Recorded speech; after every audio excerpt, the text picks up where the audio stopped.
Prime Minister Modi on a two-day visit to Himachal Pradesh holds grand roadshow in Dharmshala.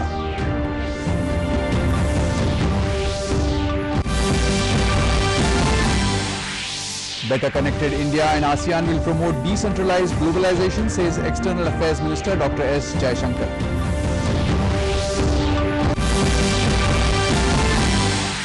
Additional central assistance of more than 1,000 crore rupees to Nagaland and Rajasthan from NDRF approved.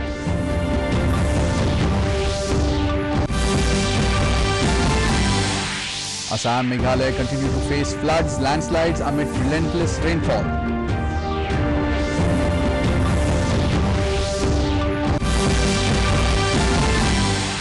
And Nagaland Chief Minister Neipur Rio meets Union Finance Minister Nirmala Sitharaman.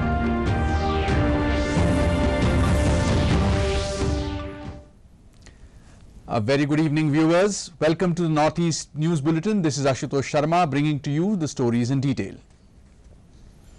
Prime Minister Narendra Modi reached Dharamshala in Himachal Pradesh today. He will be presiding over the All India Chief Secretaries Conclave being organized by Niti Aayog. On his arrival, Chief Minister of Himachal Pradesh Jairam Thakur and Governor Rajendra Vishwanath Arlekar accorded him a warm welcome. Before joining the conclave, the Prime Minister took part in a roadshow along with thousands of party workers. Cabinet Secretary Rajiv Gauba inaugurated and the conference last evening at the indoor facility at Dharmshala HPCA Stadium.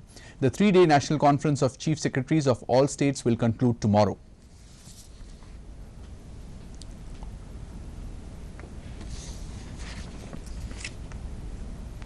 Prime Minister Narendra Modi today interacted with foreign ministers and representatives of ASEAN countries in New Delhi. In a tweet, the Prime Minister said he had good interaction with them, as ASEAN India is celebrating 30 years of close India-ASEAN cooperation. Meanwhile, External Affairs Minister Dr. S. Jaishankar said ASEAN's role today is perhaps more important than ever before, given the geopolitical challenges and uncertainties that the world faces. Speaking at the meeting, Dr. Jaishankar said ASEAN has always stood tall as a beacon of regionalism, multilateralism and globalization. The minister underlined a better connected India and ASEAN would be well positioned to promote decentralized globalization and reliable supply chains that are needed by the international community. Meeting in New Delhi. Even so, the COVID pandemic has not fully abated and there is much ground yet to be covered as we walk towards post-pandemic recovery. This path has become even more arduous with geopolitical headwinds which we face due to developments in Ukraine and its knock-on effects on food and energy security, as well as fertilizer and commodity prices and logistics and supply chain disruptions. ASEAN has always stood tall as a beacon of regionalism, multilateralism and globalization. It has successfully carved out a niche for itself in the region and provided the foundation for the evolving strategic and economic architecture in the Indo-Pacific. ASEAN's role today is perhaps more important than ever before, given the geopolitical challenges and uncertainties that the world faces. The high-level committee under the chairmanship of the Union Home Minister Amit Shah has approved additional central assistance under the National Disaster Response Fund to two states which were affected by drought during the 2021-22 season. The HLC approved additional central assistance of 1,043 crore 23 lakh rupees to Nagaland and Rajasthan from NDRF, which includes 39 crore 28 lakh rupees to Nagaland and over 1,003 crore rupees to Rajasthan. This additional assistance is in addition to the funds released by the centre to the states in the State Disaster Response Funds already placed at the disposal of the states during 2021-22. Defence Minister Rajnath Singh arrived in Srinagar today on a two-day visit to Jammu and Kashmir. Rajnath Singh addressed the Indian Armed Forces personnel in Baramulla cantonment during the visit. In his speech, the Defence Minister remembered the heroes of Galwan who fought valiantly for the honour of the country and laid down their lives on June 15 and 16, 2020. He said their supreme sacrifice will never be forgotten. The Raksha Mantri paid homage to those bravehearts during the occasion. लेकिन अब वह नाम मात्र रह गई हैं, उसका श्रेय भी यदि किसी को जाता है तो हमारे सेना के जवानों को जाता है, हमारे सीआरपीएफ बॉर्डर सिक्योरिटी फोर्स के जवानों को और जम्मू कश्मीर पुलिस के जवानों को जाता है। पाकिस्तान बराबर bleed India with thousands of cuts के साथ हर समय यह कोशिश करता है कि भारत सदैव परेशान रहे। लेकिन आप सब इस देश की ऐसी फेंसिंग वायर हैं कि जिसके कट का प्रयास करने वाले खुद ही ब्रीडिंग के शिकार हो जाते हैं और आपकी मुस्तैदी से उसके अपने कट के प्रयास का खुद ही खामियाजा हमारे पड़ोसी को भुगतना पड़ता है। जिस देश की धरती से यहां के संत महात्माओं ने भारत की सीमा में रहने वाले लोगों को ही अपने परिवार का सदस्य नहीं माना है, बल्कि पूरे विश्व की धरा पर रहने वाले लोगों को अपने परिवार का सदस्य मानते हुए वसुधैव कुटुंबकम, the whole world is a family, यह मैसेज सारी दुनिया को किसी देश की धरती से गया है तो केवल और केवल हमारे और आपके देश की धरती या भारत से गया है। स्वदेशो लोकत्रयम, यह हमारे देश के ऋषि और मनीषियों ने कहा है, यानी केवल धरती ही नहीं बल्कि तीनों लोग हमारे परिवार है। इतना बड़ा मन इन भारतवासियों का है। हमारा चरित्र रहा है, हमने न तो किसी के स्वाभिमान पर कभी चोट पहुंचाने की कोशिश की है और न तो दुनिया के किसी देश की 1 इंच जमीन पर हमने कभी कब्जा करने की कोशिश की है। Road Transport and Highways Minister Nitin Gadkari has emphasized on maintaining equilibrium between ecology, environment and development. Inaugurating Industrial Decarbonization Summit 2022 in New Delhi today, Gadkari said, in the coming days we have to strengthen the country's economy and at the same time save the environment. Gadkari emphasized that the government's priority is green hydrogen and by using biotechnology, productivity of biomass can be increased. He said by using biomass we can make bioethanol, bio-LNG and bio-CNG. एक equilibrium भी maintain करना होगा।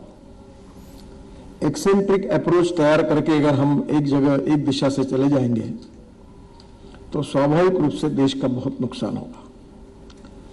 हमारा target बिल्कुल यही है कि decarbonisation कैसे हो। प्रधानमंत्री जी ने भी ये टारगेट रखा है, पर इसका मतलब चलती हुई इंडस्ट्री को बंद कर देना ये उसका उपाय नहीं है। हमारा जीडीपी ग्रोथ बढ़ रहा है, पावर की रिक्वायरमेंट बढ़ रही है। अब हमारी पावर में मैं देख रहा हूं कि आने वाले समय में पावर में हम थर्मल पावर को कर नहीं पा रहे क्योंकि कोई फाइनेंस नहीं करता। सोलर पावर हमारे बास्केट में 38% अभी है और हमारे देश में हाइड्रो प्रोजेक्ट जो है हमने इकोलॉजी और एनवायरनमेंट के इसमें फॉरेस्ट और एनजीओज ने केसेस डाल के बंद करके रखे हुए हैं। 50,000 मेगावाट की कैपेसिटी उसी हालत में है और आने वाले 2-3-4 साल में पावर शॉर्टेज शुरू हो गया है और पावर ही नहीं होगी तो ग्रोथ रेट कैसे बढ़ेगा, एम्प्लॉयमेंट कैसे खड़ी होगी, गरीबी कैसे दूर होगी, एक्सपोर्ट कैसे होगा, इंडस्ट्री कैसे चलेगी।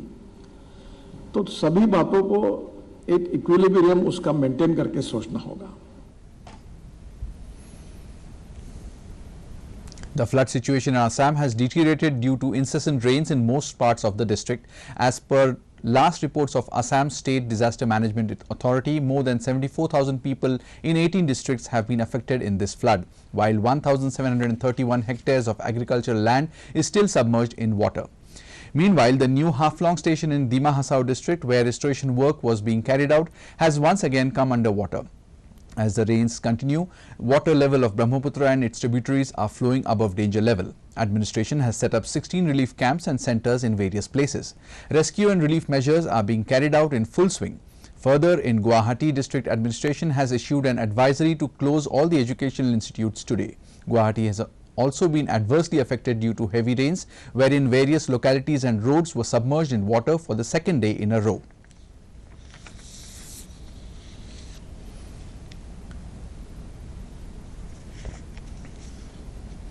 Meanwhile, in Meghalaya, record-breaking rainfall across the state has left a trail of devastation affecting life and traffic, cutting off connectivity to some areas including transit roads to other northeastern states. Parts of the National Highway 06 under Lumshnong police station in East Jaintia Hills district caved in, leading to disruption in traffic flow. More landslides were reported near Traingrang bridge on Joy Amlaren Road. Meanwhile, State Chief Minister Conrad Sangma held a review meeting today with the Deputy Commissioners of all districts and concerned departments to assess the situation and take stock of damages caused due to incessant rains. Taking to Twitter, he also announced ex gratia of 4 lakh rupees to the next of kin of the 3 people who lost their lives in a landslide in Laitlarem of East Khasi Hills district. Chief Minister of Nagaland, Neiphu Rio, held a productive meeting with Minister of Finance and Corporate Affairs N. Sitharaman. During the meeting, they discussed various development issues and matters pertaining to the state of Nagaland. Taking to Twitter, the Chief Minister expressed his gratitude to the Union Minister for always being supportive of Nagaland. Chief Minister of Arunachal Pradesh, Pema Khandu, visited Dharamkhang village today to inquire about the benefits of government schemes. During the visit, he was happy to hear the people of the villages share how Pradhan Mantri Gram Sadak Yojana, Jal Jeevan Mission, Swachh Bharat, Atmanirbhar Krishi and Bagwani Yojana along with Ujjwala Yojana schemes have changed their lives for good. He took to his Twitter handle to share snippets of his visit. He said, the innocence of people laced with the pristine beauty of Arunachal Pradesh makes every experience memorable.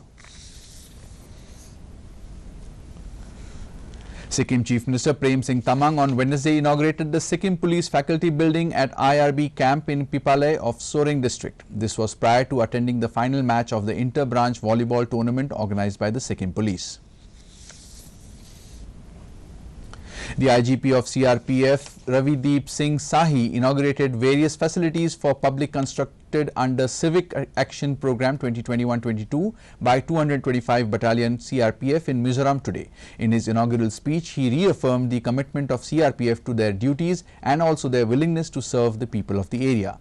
He also appreciated the well-educated civil societies in the state and the commitment to social services by YMA and other NGOs. The facilities inaugurated include bathrooms, expansion of water point and construction of approach footpath to the water point, patients waiting shed among others. The inaugural function was attended by the leaders of various NGOs and the local residents. In Nagaland, the Chief of Staff 3 Corps Major R.S. Gauraya briefed the media on Agnipath scheme, a transformative reform which the cabinet cleared for recruitment of youths in the armed forces in Dimapur on Wednesday. He stated that Agnipath allows patriotic and motivated youths to serve the armed forces for periods of 4 years. He said the aim of this scheme was to restructure the intact processes in the Indian Armed Forces with a view to involve youthful, modern and futuristic front in force. He said this scheme aims to achieve optimal balance between the experienced permanent cadre which have unique technical and operational skills which will be supported by the youthful profile which they want to have now as the Agnipaths or the Agniveers.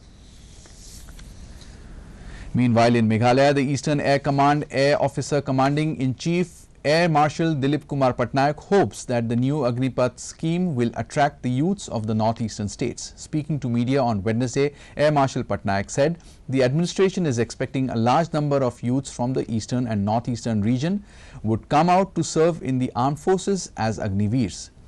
According to him, the scheme has paved an opportunity for the youth to experience military life without having to make long-term commitments or engagement.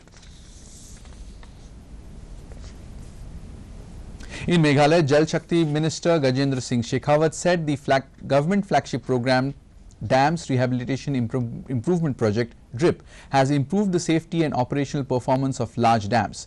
Addressing a national workshop on Dam Safety Act 2021 for dam safety governance in New Delhi, Shekhawat stressed on the need for maintenance of the dams for prevention of dam failure related disasters in the country.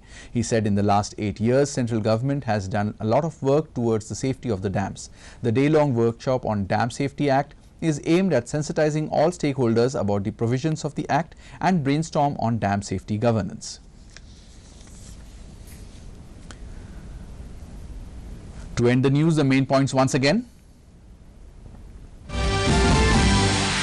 Prime Minister Modi on a 2-day visit to Himachal Pradesh holds grand roadshow in Dharmshala.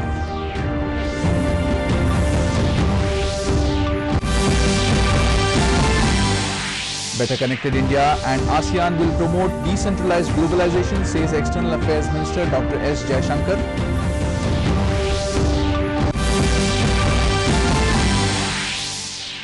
Additional central assistance of more than 1,000 crore rupees to Nagaland and Rajasthan from NDRF approved.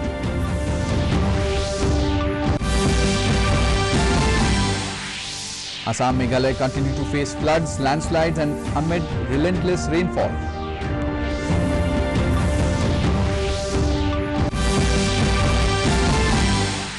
And Nagaland Chief Minister Neiphu Rio meets Union Finance Minister Nirmala Sitharaman.